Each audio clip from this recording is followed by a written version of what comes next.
Maging ang mga magagandang mukha na artista na sina Ann Curtis at Kim Chiu ay naranasan ring isantabi ang pride dahil sa pag-ibig. Naitanong ni Vice Ganda kay Ann Curtis kung naranasan na ba niyang magmakaawa sa ngalan ng pag-ibig. Sa kabila ng pagiging tanyag na artista. Totoo naman, yes, nangyayari talaga iyon. Oo, nangyari naman siya sa akin, but I think yun lang din yung maganda. Because I think that is what makes you realize na saturation point na siguro yun na makakahanap ka, na hindi ka naaabot sa ganoong klaseng pwesto na you're begging, sagot ng aktres. Ayon pa kay Anna dumating rin ang time na hindi na niya inaalala ang pride. Wala, hindi mo iniisip yon, durog yung pride.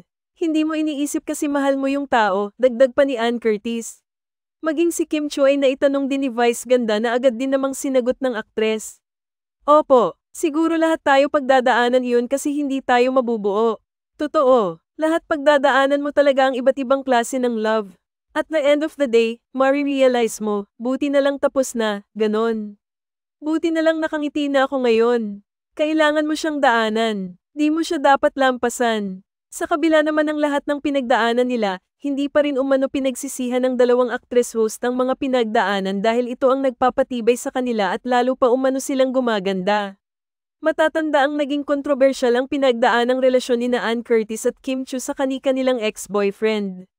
Ano ang sa inyo sa balitang ito?